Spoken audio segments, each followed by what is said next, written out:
it's Mr. Ta, and I'll be reading The Other Side by Jacqueline Woodson to you, illustrated by E.B. Lewis. And while I read, I may ask you a thinking question or two to help you do your best thinking. After I'm done, you should write your answers in your online reading response journal as a read aloud response. Remember, you can always watch the video again if you need to.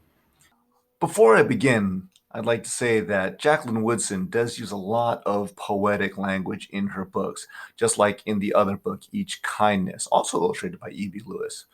So the question I'm going to ask you right off the bat is that this book is about a fence.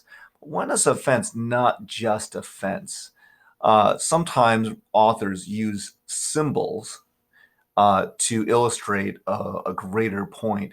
And so when we think about the fence that's in this story, try to think of what it could symbolize or what it could stand in for, besides just being a fence.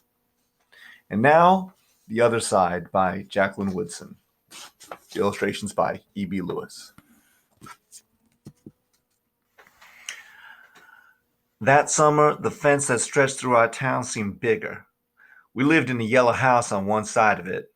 White people lived on the other. And Mama said, "Don't climb over that fence when you play." She said it wasn't safe. That summer, there was a girl who wore a pink sweater. Each morning, she climbed up on the fence and stared over at our side. Sometimes I stared back. She never sat on the fence with anybody, that girl didn't. Once, when we were jumping rope, she asked if she could play. And my friend Sandra said no, without even asking the rest of us. I don't know what I would have said. Maybe yes, maybe no. That summer, everyone and everything on the other side of that fence seemed far away. When I asked my mama why, she said, "Because that's the way things have always been." Sometimes when me and Mama went into town, I saw that girl with her mama. She looked sad sometimes, that girl did. "Don't stare," my mama said. "It's not polite." It rained a lot that summer. On rainy days, that girl sat on the fence in a raincoat. She let herself get all wet and acted like she didn't even care. Sometimes I saw her dancing around in puddles, splashing and laughing. Time out. I just want you to think about this. It's funny how Jacqueline Woodson paints this picture about this other girl across the side of the fence. Imagine what she looks like right now. Why is Jacqueline Woodson describing her this way? She let herself get all wet and acted like she didn't even care. Sometimes I saw her dancing around in puddles, splashing and laughing.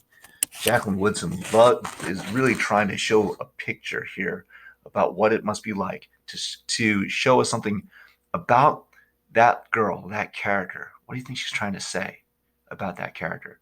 Go on, you can tell the screen. Maybe. Let's take a look at what she looks like. Did you picture her looking like that? Yeah. Jacqueline Woodson paints a really good picture with her words. I'm going to read that section again. It rained a lot that summer. On rainy days, that girl sat on the fence in a raincoat. She let herself get all wet and acted like she didn't even care. Sometimes I saw her dance around in puddles, splashing and laughing. Mama wouldn't let me go out in the rain. "That's why I brought you rainy day toys," my mama said. "You stay inside here, where it's warm and safe and dry." But every time it rained, I looked for that girl, and I always found her, somewhere near the fence. Someplace in the middle of the summer, the rain stopped. When I walked outside, the grass was damp and the sun was already high up in the sky. And I stood there with my hands up in the air. I felt brave that day. I felt free. Time out again. Here's Jacqueline Woodson using her words to paint a picture again. Think about the way she describes it. Here it is, that I stood there with my hands up in the air. I felt brave that day. I felt free. What do you think that looks like? Why don't you do that? Stand there with your hands up in the air, feeling brave and free. What does it look like to you? Okay. Did it look like this? Yeah. What does that tell you about this character? That she will stand there like that. Let's read that section again.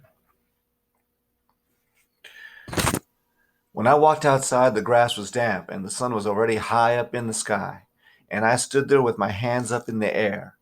I felt brave that day. I felt free. I got close to the fence, and that girl asked me my name. Clover, I said.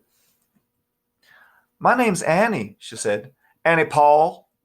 I live over yonder, she said, by where you see the laundry. That's my blouse hanging on the line. She smiled then. She had a pretty smile. And then I smiled. And we stood there looking at each other, smiling. It's nice up on this fence, Annie said. You can see all over. I ran my hand along the fence. I reached up and touched the top of it. A fence like this was made for sitting on, Annie said. She looked at me sideways. My mama says I shouldn't go on the other side, I said. My mama says the same thing, but she never said nothing about sitting on it. Neither did mine, I said.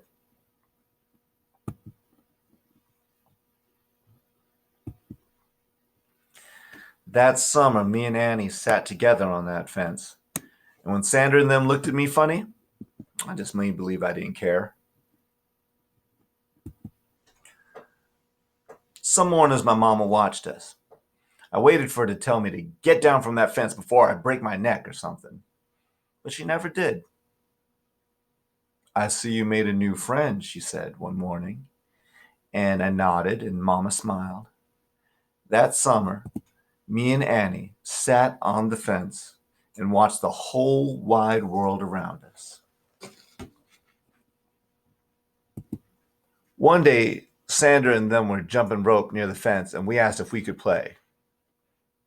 I don't care, Sandra said.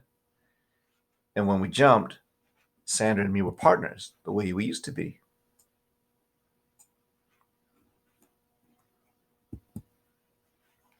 When we were too tired to jump anymore, we sat up on the fence, all of us, in a long line.